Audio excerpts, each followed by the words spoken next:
Okay, before we get any further into this video, I do want to say I owe this video to a lot of people. I've been promising this project since literally April, and that's not even a joke. I remember at the end of my April review video, I talked about how I would talk about the D-Day album in greater length in an upcoming August D video, which was slated to come out in May.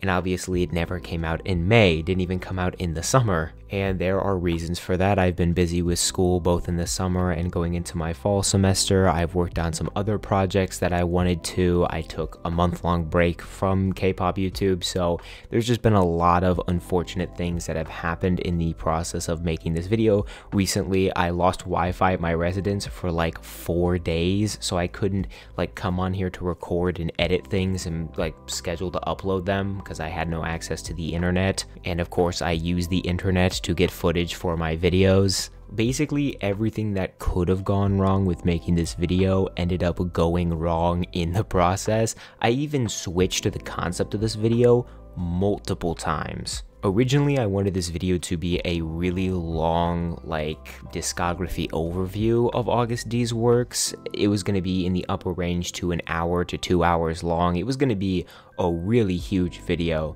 but I dropped that because I did not have the energy or time to make it. I just didn't. On my community board, I commonly will drop thumbnail teasers of my upcoming video projects I have in mind, and back like a month or so ago, I dropped thumbnail teaser for this Agust D video, and it was going to be about the 4 horsemen of the apocalypse and how that relates to Agust D's music, which is a really cool concept that I still do want to tackle in the future. But again, that project got a little too big for me to handle, and so I landed on the idea of just talking about D-Day as an album, fulfilling my original promise I made all the way back in April. And I've had so many people since April on every single one of my videos, most of my community posts, tell me, when's the Agust D video coming? When's the Agust D video coming? Because it has been an empty promise that I've given to my viewers now for like the last 5 months. And I do apologize for that, but we all get busy with our own stuff, right? It's also just been really difficult for me to put my appreciation for his music and how much I do enjoy this album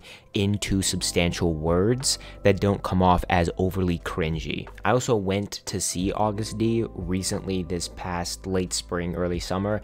Really great concert in Chicago, loved it, it was awesome. So a lot of the songs I talk about in this video, I got to see most of them live, which was really cool, including Seesaw, which definitely did not make me cry while watching it in person. Totally not. I don't cry. That's not me. I think it's finally time for me to sit down and talk about how I believe that Agust D's D-Day is potentially the end of a character, and why it may or may not be the best album to come out this year. I'll explain that one more in detail later on down the line. So at the end there, I mentioned that Agust D is kind of a character, and it's because Min Yoongi has 3 different characters as an artist in K-pop, that being Suga in BTS, produced by Suga, which is essentially his production handle where he works on songs from other people, C8 by IU when he produced and featured on that song. And then finally, the one we will be talking about today, Agust D, which is his soloist persona. Managing 2 characters in music is difficult enough, but managing 3, I must imagine, is exhausting, because while they are, again, one person, they are drastically different. I mean, Suga can be abrasive on some verses on BTS songs, but for the most part, he also has some kind of upbeat, happier rap sections on songs like Boy with Love. But I feel like Agust D, in the way that is presented to us through some of the bigger title tracks, is much more abrasive and aggressive, even with some of the newer songs. I mean, compare Suga on Dynamite and then compare Agust D on Dachita. It's like night and day. You listen to Suga's verse on Butter and you turn around and listen to Haegeum and you're questioning if this is the same person. I do want to emphasize going forward, this is not going to be a review of his past works. Like, I'm not going to be talking about Agust D as much on his first 2 albums, mainly because there's already been much more thorough breakdowns on the messages in those albums.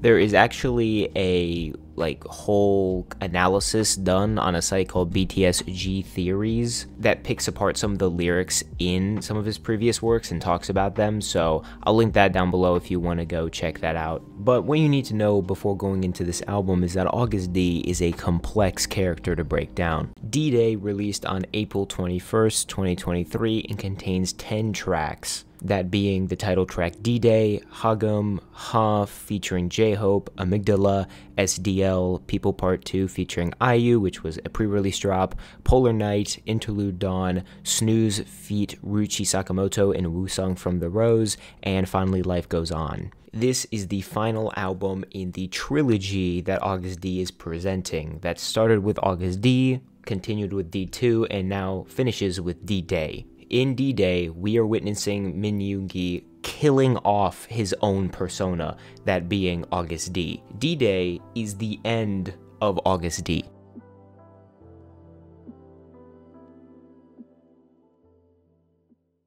Before we go any further in the video, I do want to extend my gratitude for today's sponsor, which is ErgoTune.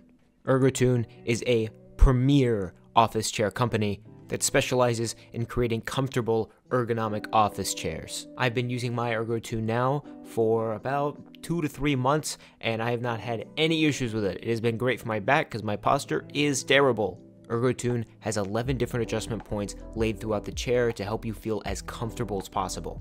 It has an adjustable headrest, reclining features. They also use this really cool mesh that makes the chair very breathable. I don't sweat or get hot when using this for very long periods of time. I'm talking like 5 to 6 hour editing periods. And if you order an ErgoTune, you get free shipping.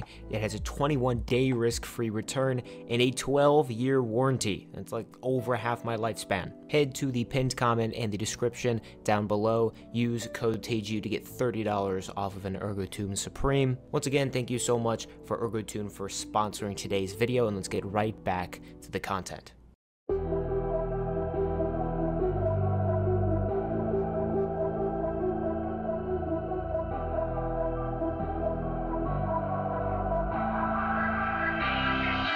Future's gonna be okay, okay, look at the mirror and I see no pain. I die for real till the D-Day, but it's gonna be okay.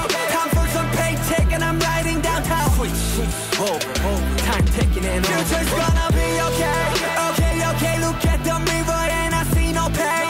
I die for real, as karma gon' be coming back for me. Time for some paycheck and I'm riding downtown. Switch, over, time ticking in. The self-titled D-Day track is really an opening anthem, breaking the metaphorical chains that are holding you back, understanding that the past is the past and the future is the future. And while Agust D is seemingly speaking to the listener in this song, I actually think a lot of what he's saying can be reflected upon his journey through these first 3 projects. It's loud, it's bombastic, it's almost what we come to expect from Agust D, but in a slightly different way, because a lot of the time, it almost seems as if in the song he's screaming at himself rather than the audience. I think this opening song provides a perfect introduction into what the themes of this album are going to be, while simultaneously being a very great concert song.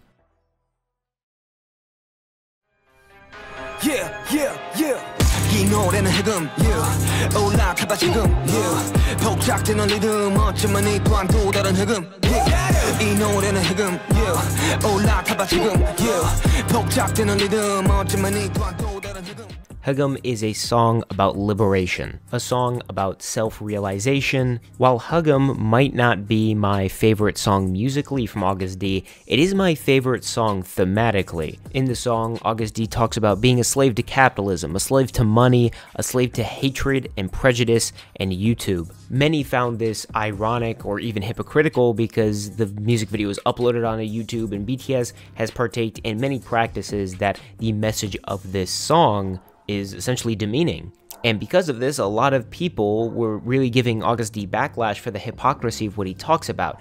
But to those people, the message of the song kind of flew right over your head. I got some backlash on my video where I talked about underage idols in K-pop, a recent video I made about a month ago, and in that video I said how I have listened to New Jeans music, and I do listen to music from some groups with underage idols, and because of that I got a lot of people in my comments who were like, well then you don't get an opinion, you don't get to talk if you're a part of the system, if you're someone who supports it.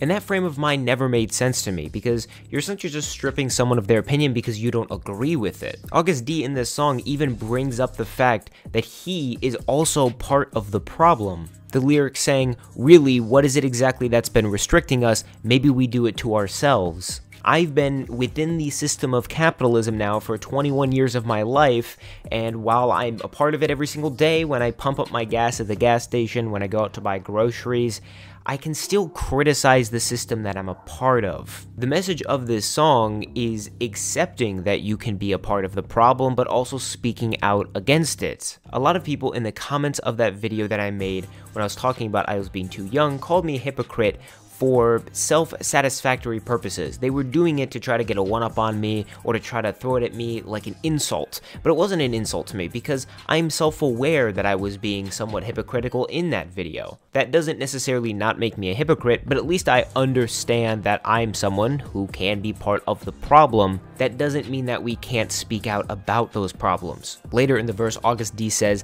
I close my eyes and it's easy, it's also obvious, opinions clearly split depending on what's to gain.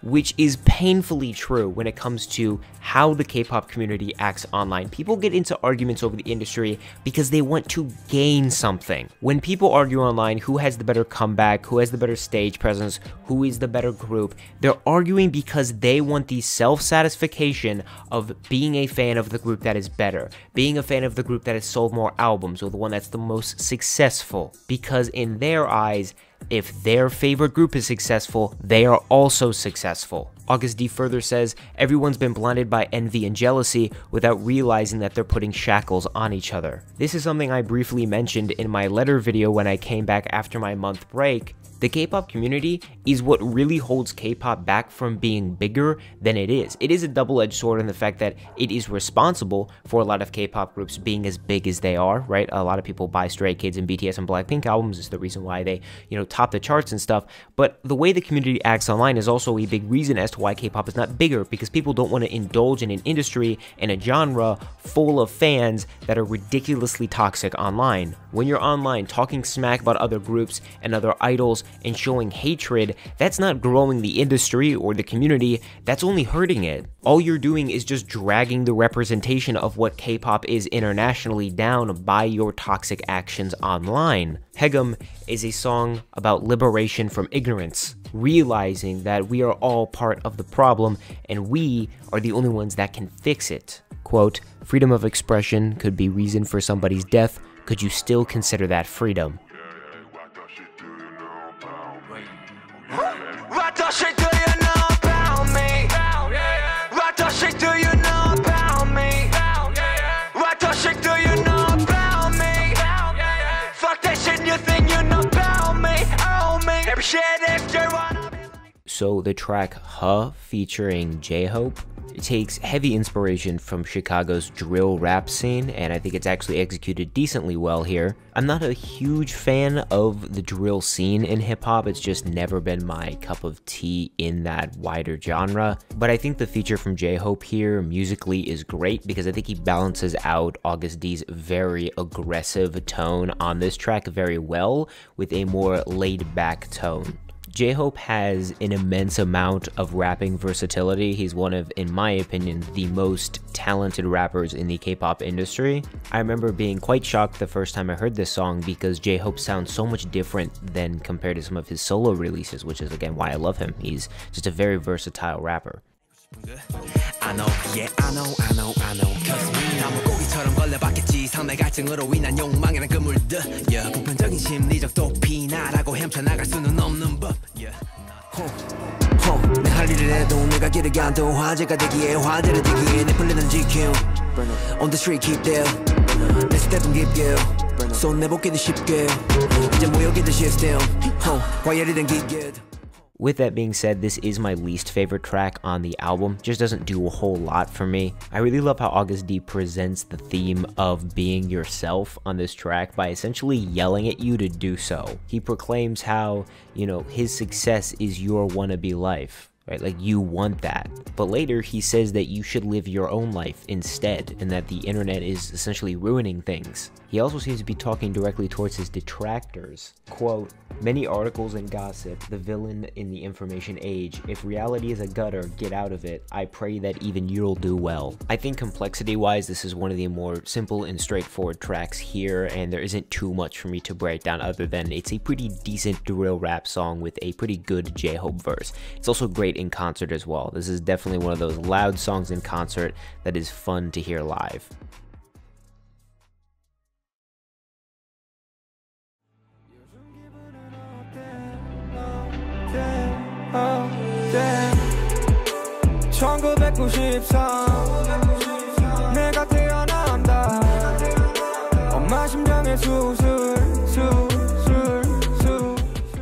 I think there's an odd sense of irony that Amygdala follows Ha, because Ha is very aggressive and its message is quite surface level. To me at least, it feels like Ha is one of the more less serious songs on the album, so I find it ironic that it is followed by arguably the most emotionally taxing on the entire album, that being Amygdala. Now, the amygdala is a part in your brain that helps control the processing of memories, and throughout the song, Agust D essentially takes us through this journey through some of his worst memories that he has from his past, like his mother's heart surgery, his father's cancer diagnosis, and then a bike accident he got into where he was hit at an intersection and injured his shoulder in the past. These are all very painful memories for anyone, and in this song he is pleading directly towards his amygdala, the part in his brain, to get rid of those memories so he doesn't have to experience that pain over again. We have all gone through tragic events or made mistakes in the past that we regret, but it's important to understand how to use those past memories, those past experiences,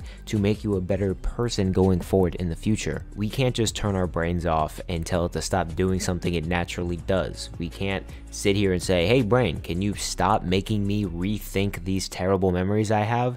That's just not how it works. And by the end of this song, Agust D does realize this. Quote, "So is all the countless suffering for my own good? What didn't kill me only made me stronger, and I begin to bloom like a lotus flower once again." There are aspects of life that you are not in control of. He emphasizes that in the refrain of this song, saying, "Things I never asked for, things that are out of my control, let's put them back in one after another." At the beginning of the song, he wants to get rid of these terrible memories that he just hates revisiting, but by the end, he realizes that there's really nothing he can do about it, and the best thing to do is to grow from those experiences, and he's literally putting the memories back into his amygdala by the end of the song. It's very touching and heartwarming to see an artist open up like this on a track to talk about very sensitive things that happened in the past very openly and honestly with their audience, using those potentially sensitive memories to help relay a very strong message, one that I imagine many can relate to.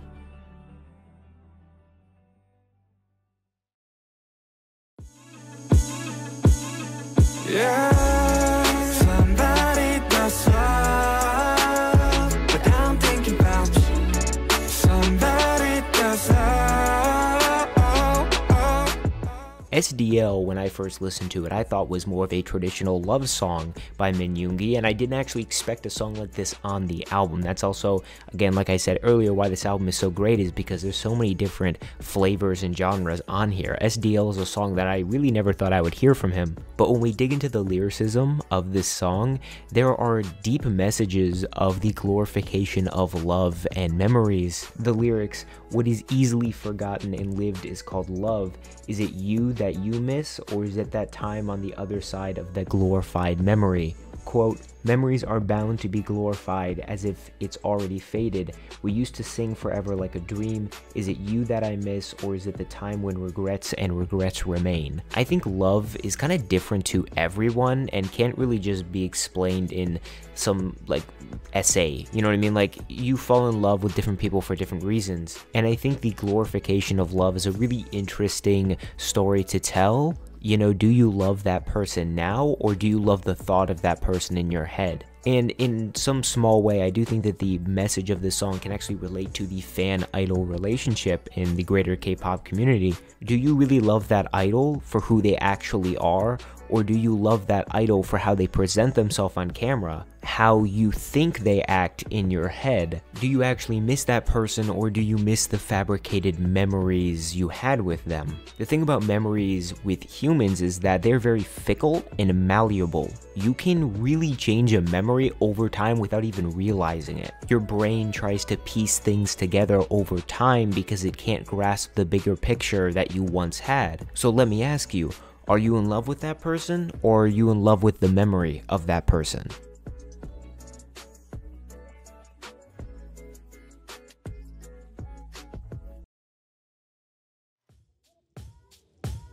So time is here, now Friday go. I know you know anything there's no. So time is here, now Friday go. Nobody doesn't know anymore.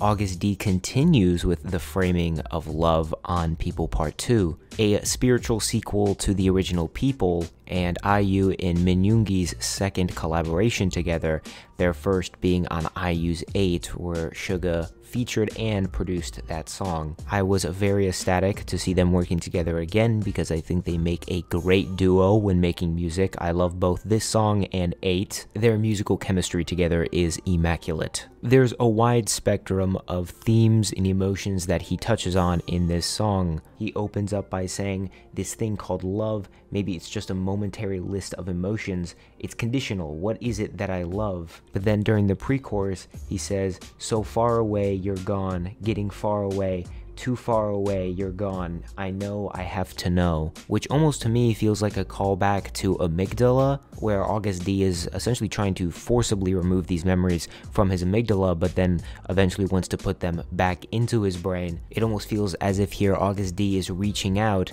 and trying to hold on to these memories, right? He has to know. I know I have to know. In the second verse, he talks about a relationship that is destroyed. We said we'd give it our all, but we tore it all down, and then we leave because both love and people are selfish. Later on the bridge, August D says, they say life's a struggle between resistance and submission. I say it's a struggle against loneliness. If you can't hold it back, it's okay to cry. You're already more than enough to be loved. The reason I found this song to somewhat be kind of depressing is that August D toys with this aspect of love being kind of not necessarily a good thing. He calls love selfish. He asks what comes at the end of love. It's kind of represented as this fickle thing that can kind of disappear as the wind blows. And at the end of the day, when the love leaves, the person leaves as well. Yet at the end of the song, August D is saying that life is a struggle against loneliness, and typically to cure loneliness is to go out and be in relationships, you know, whether that be love relationships or just friendships. It's almost as if we're fighting this battle between connection, detachment, and loneliness. In creation of the song, August D would go on to say that he wanted to sync the person of Suga and August D together with this very pop track. This was created a while ago. In his documentary, he revealed that the lyrics were written during the COVID pandemic when he believed that he had lost everything, which kind of explains how philosophical yet almost desolate some of the lyrics on this song feels. The song is about the perpetual cycle of love and relationships with others, and why you may always have a small feeling of loneliness within you. And that message to some might be a bit sad, a little depressing. I think it's a great song with an open-ended message that allows the listener to really pull what they need from it.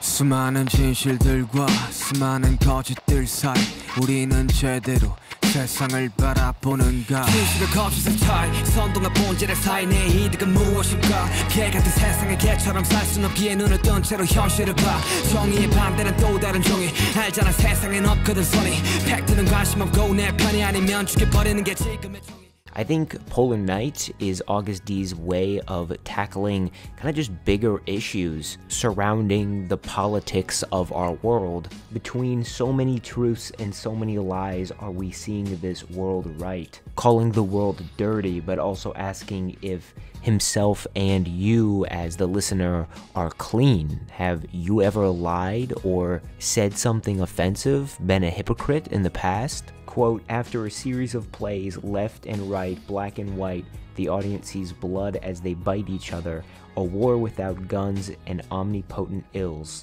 If you're not on my side, you're all my enemies, an extreme choice to become. Which, this is going to sound very out of left field, but that reminded me of Eren's stance in Attack on Titan. Eren, by the end of the show, saw literally everyone except for his allies as enemies, the entire world. And look, I know Eren and the philosophy behind Attack on Titan is a very deep subject to break down, but all I'll say about it is that I thought that Eren's choice was incredibly extreme. I really love the lines, keep your mouth shut about troublesome problems, selective hypocrisy and uncomfortable attitude, that interpretation that only suits my mood, which is a great example of basically selective outrage on the internet about different issues, and I think can heavily apply to how some people act in the K-pop community regarding some issues, on how quick the K-pop community is to try to cancel idols when said idol and their accusations have no substantial proof, and then those said people who are trying to cancel other idols will turn around and defend their faves when they actually do something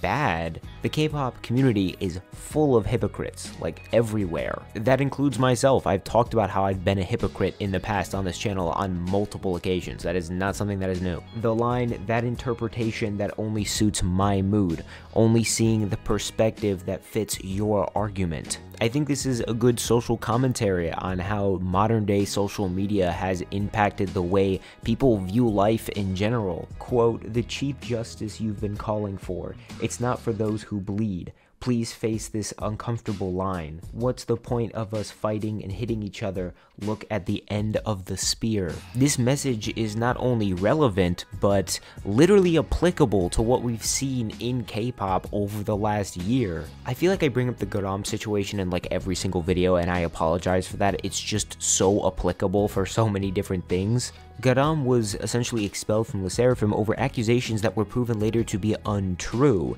except the community wouldn't give that situation time to develop. The public outrage was so large, so many different sides on the internet fighting amongst each other, that HYBE did, in my opinion, the cowardly move of pulling the plug early, essentially cutting their losses while they could in their eyes, and in repercussion, we saw an idol potentially lose her entire career off of things that weren't even proven to be true. The community's outrage, whether it be Knet's outrage or international fans' outrage, all of it combined is what led to the decision for Garam to get kicked out of the group. Yes, the accusation was large, but what got her expelled from the group was how the community reacted, not the actual accusation. What is the point of us fighting and hitting each other?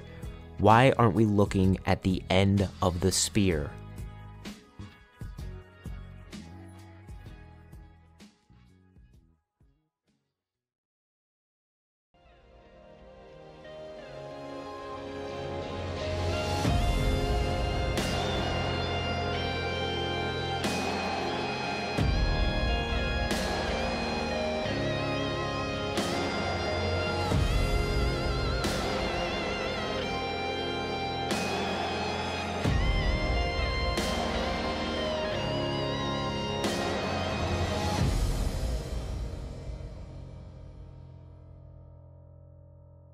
Interlude Dawn doesn't have any lyricism, so this will be pretty fast. Interlude Dawn has a kind of interesting place on the album because it comes really in the back fourth of the album. It isn't as much of an interlude as more of a teaser for essentially the next song. The production on this, though, is immaculate. There's pianos, there's violins, there are kind of lighter synth chords at the beginning.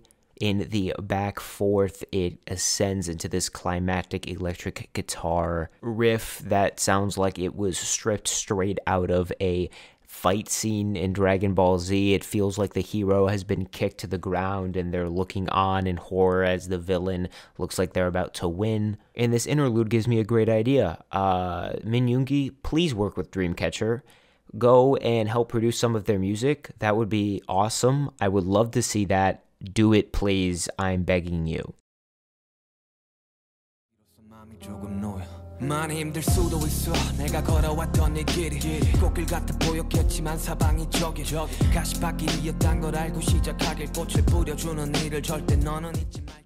Snooze is a heartbreaking song. A song where Agust D tells the younger generation of idols that he has their backs because no one had his when he was in their shoes. Quote, "If you're afraid to crash, I'll willingly receive you so you don't suffer like I did." It may be very difficult, this road I've walked on. It may have looked like a flower path, but know that it was a thorny path with enemies everywhere. I think this song makes even more sense to me now after reading the BTS book, because in that book, they detail that there was a lot of people in the industry, especially a lot of the older artists that BTS looked up to, that weren't exactly supportive of BTS as a group and never really had their backs. In his second verse, Agust D says, quote, "This is a battlefield without gunshots. Your colleagues are also your enemies. Don't forget the world isn't very patient. Don't ever laugh at other people's controversies because that might happen to you someday. Your success will be your leash and shackles.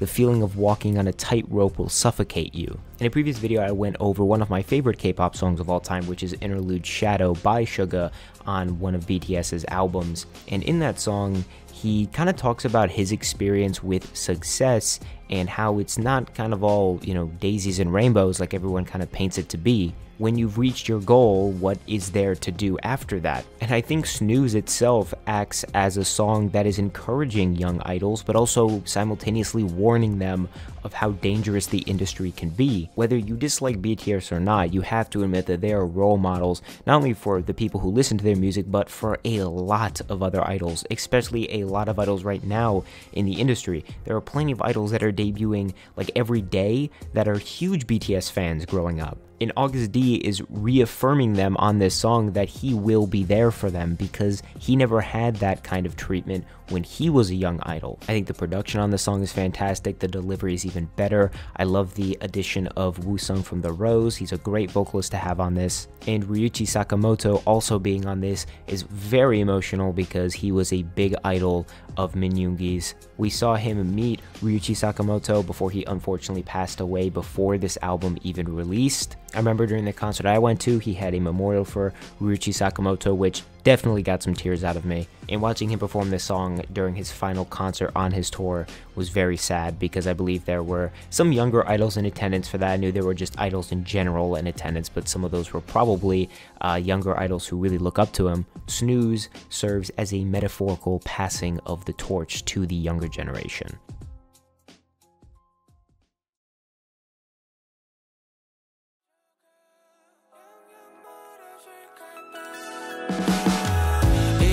빌려 너에게 나 전할게 사람들의 말에 세상이 다 변했대 다행히도 우리 사이는 아직 곁에 안 변했네. The final song on this album is Life Goes On, which is a song which talks about how life just goes on. A similar release to what BTS had a few years ago during COVID. It is a very simple message, but also a very profound one. Being trapped in the past is something that I actually talked about in my Ditto video recently. And I think it's very important for everyone to understand that you will always make mistakes, you will mess up, but life goes on. You will fall out and into relationships. You will lose things that you love dearly. But in the end of the day, life goes on.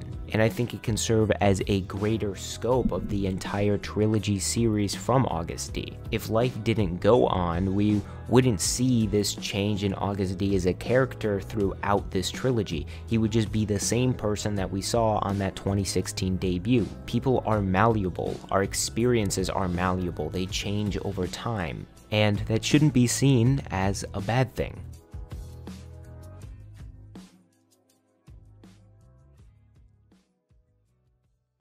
Now that we are done looking briefly at the songs on the album, and their individual meanings, we can now talk about the grander scope of things regarding this trilogy that Agust D has created. Now, I flashed this on screen at the beginning, but a lot of what I say in this video is my artistic interpretation of what Agust D is talking about in his music. Music is art that can have multiple meanings to different people. You may disagree with some of my interpretations of his music, and that's completely okay. The biggest thing that troubled me in trying to identify the meaning behind some of these songs was, is the trilogy a linear story?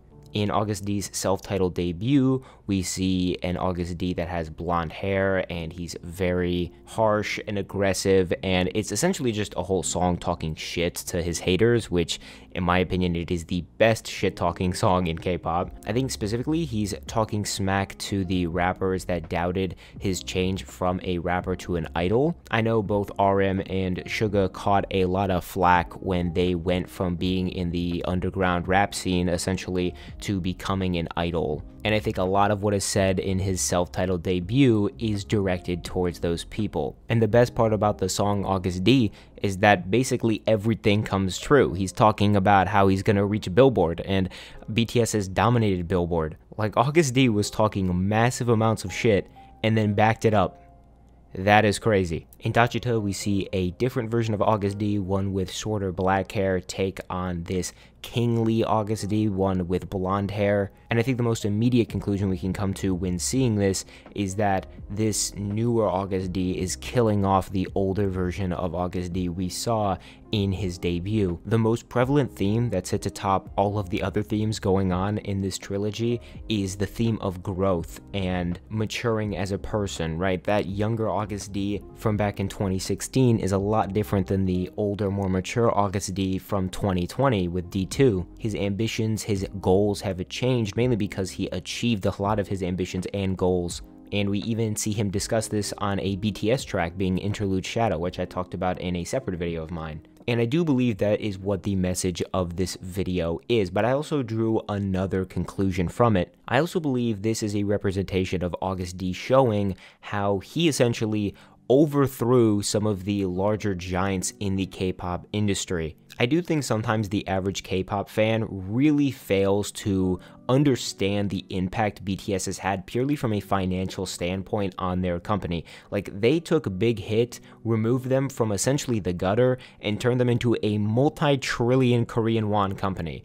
A company that has market shares on par with the big three, YG, SM, and JYP, and have been more successful than those companies in the past year or so. I recently read through the BTS book that came out that was like a bestseller on Amazon. And it's a really good book, but I found it very interesting how they brought up a lot of the kind of drama behind the scenes and how a lot of these larger companies and groups really doubted BTS and their ability to go very far at all in the scene. If you want to look at a truly great underdog story, it is BTS. Like, they are the textbook example of being an underdog. And Suga was a huge part of that. He wrote a lot of their songs, he worked on a lot of production. This no-name rapper from Daegu, he overthrew the giants of the K-pop industry, and I think that is also what is being shown in Dachita with this younger version of Agust D killing this older emperor Agust D. And the original question I bring up, which is this timeline linear? Where does Haegeum fit into this whole situation?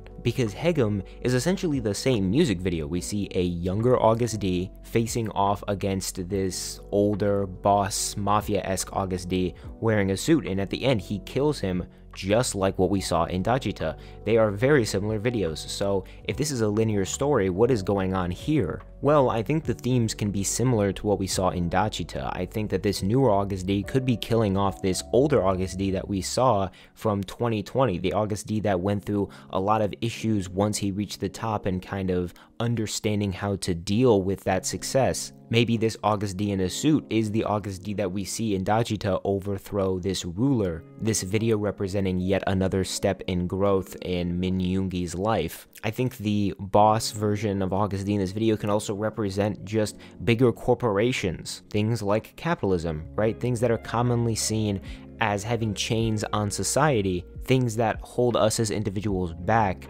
and the younger Agust D is breaking away from those larger corporations and things that hold us down, right? I think that could also be a very realistic interpretation. But something that is different in Haegeum compared to Dachita is that we actually have an end scene after this younger Agust D kills off the boss. We see Agust D head back to the restaurant we saw at the very beginning, where he took those chopsticks from the people and stabbed the guy, and we see him eating with arguably those same chopsticks. They make a very strong point at the end to emphasize this. So what does that mean? I personally think it represents the war of words that are thrown on the internet, the hurtful terms that we sling at other people that could also be applied to ourselves.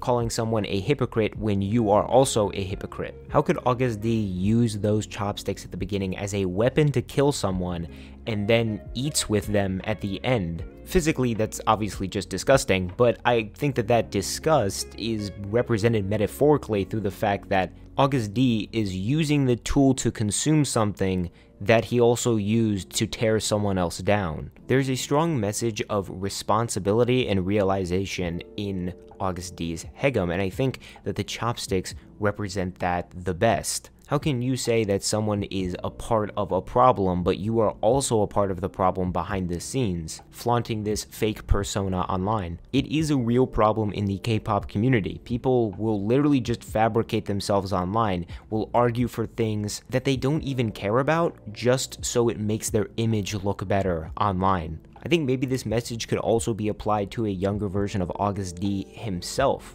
I mean, his self-titled debut is full of curse words and hurtful language, sure, being thrown at haters, but at the same time, couldn't some of what Agust D talks about in Haegeum be applied to that younger version of Agust D? I think D-Day in Haegeum serves as a final stepping stone of Agust D's character. We are seeing what he has finally become after his years of maturation and finding himself as an individual. A journey which through 3 albums took 7 years. Over these 3 albums, we have seen Agust D's perspective on certain subjects change drastically, him growing as a person in real time. And I think that is an incredibly healthy and rare thing to find in the K-pop industry. You don't see K-pop artists drop music like this often, if at all. D-Day marks the end of the road for the character that we met in the original self-titled Agust D project. That is why the title of this video is D-Day, the End of Agust D. This isn't the end of Agust D the artist on Spotify. He will most likely come back within the next 4 to 5 years and drop another project on here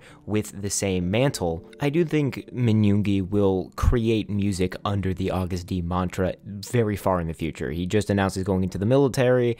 As of me uploading this, he's already gone in, and then when he gets out by 2025, BTS will all be back together and promoting again as a group, so it'll probably be a very long time till we get more music from him under the Agust D name. But I do think the story of the Agust D character that is presented to us in this trilogy is over. It's finished. I mean, Agust D is just an anagram of D Suga, or Daegu Suga, the unknown hungry rapper that wanted big cars and big rings and a big house. And the trilogy, through Agust D, D2, and now D-Day, is a story of that version of Suga maturing as an individual, a reflection of Min Yoongi as a person. Maybe that assessment is incorrect, maybe he'll drop more music under the Agust D mantra, and it will be more of that character, but I think a chapter has officially closed within the storyline of Agust D the character, and it will be very interesting to see if that character potentially ever returns in the future.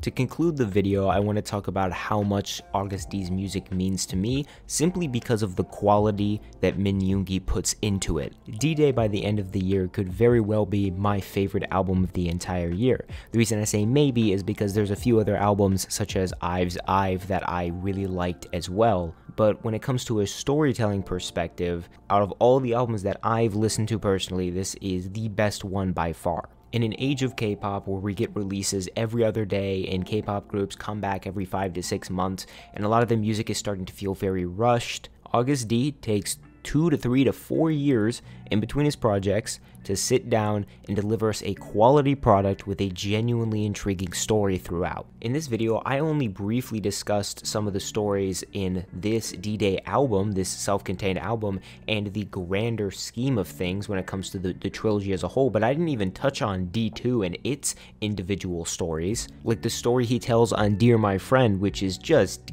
gut-wrenchingly sad. From an artistic standpoint, D-Day is a masterpiece. Even if I don't musically love it as much as some of his previous works, like as an album, I think I might actually like D2 more. This same thing applies to J-Hope as well. I really love Jack in the Box as an album. It was personally one of my, if not my favorite album to come out last year. But even with that being said, I actually think I liked Hope World and that individual project more than Jack in the Box. That might be a hot take, but I actually kind of like it a little more, even with Jack in the Box being as good as it is with its artistic expression. I think K-pop at times can be quite a strenuous industry to be a fan of, mainly because it is very fake. A lot of K-pop in general is based off of fake ideals, fake personas. A lot of the idols get plastic surgery and cover themselves in makeup and good outfits with these elaborate music videos. They have fan meets and fan calls to make you think that your connection with that artist is more real than it actually is. A lot of K-pop is a mirage of what you actually think it is, and I love having an artist like Agust D that tells a very genuine story throughout his music. Honesty is something that is very hard to come by in K-pop. So when you have an artist that is willing to share traumatic events and how that shaped them as a person and how they've matured over a 7-year period, I think that's pretty special. I don't think that Min Yoongi gets enough credit for the work that he has done, not only for BTS, but his solo music as well. And I do think that a lot of people really just see Agust D as this very aggressive character. In the IU Palette episode where Yoongi talked with IU about the D-Day release, I believe he briefly mentioned how he was surprised in the response of him not cursing a lot on some of his songs, and people were surprised because they were so used to him being very hostile with his language, very curse heavy. It's almost as if this more philosophical, lighter, emotional side of Agust D couldn't exist. I also think that's a really good parallel for masculinity in modern day society, right? A lot of people used to see masculinity, and still do today, as being very macho. You gotta like football, you gotta drink beer. If you're a man, you can't be emotional, you can't be artistic, you can't cry, you can't see a therapist. And that was something that I experienced a lot throughout my early schooling years in middle school and high school. All the popular kids, all the popular guys were the ones that played sports, that would party and get drunk. I wasn't one of those guys, so I felt a bit misplaced amongst my peers. I think the older views of masculinity are toxic and just downright stupid. I mean, on this YouTube channel, I've been called gay and had homophobic slurs thrown my way because I was just a dude who liked K-pop. The trilogy of albums with Agust D shows us an artist who is being vulnerable, opening up to his audience and being honest, questioning the ethics of the industry, challenging societal norms. I think Agust D right now is kind of a trailblazer for K-pop, and I don't see a lot of people give him the flowers that he deserves.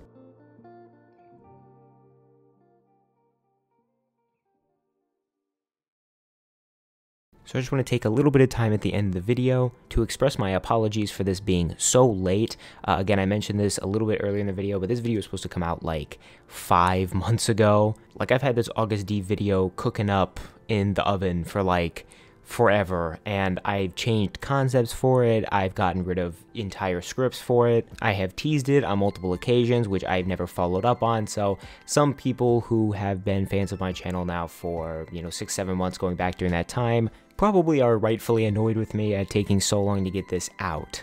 I'm very grateful for your patience in the process of me making this video. I briefly explained why this video took so long on my community board, and I'm very grateful that I have a community that is very accepting of that. TLDR, my recent semesters, including the one I'm in right now, is incredibly time consuming, especially this one. Very important semester for me in college. And then I've also been dealing with this very strange internet issue, which has taken up the last 2 weeks. I pray by the time I upload this that that problem is solved. I put a lot of time and energy into making this video, so hopefully you guys enjoyed. Typically, I'm not someone to beg and plead for likes on my video. I think that's super cringe. Recently, I've noticed that YouTube has really thrown me out of the algorithm since I returned. Recently, the ratio of people who aren't subscribed to me compared to people who are subscribed to me that watch my videos is sitting at about like 3 to 1 when it used to be like 12 to 1. I'm not someone who cares at all about views. Like, I genuinely don't care. I'm gonna upload this video and keep it up whether it has 1,000 or 10,000 or 100,000 views. It doesn't matter to me. I honestly think that's just because I have taken more time to post longer video essays. That's honestly probably it.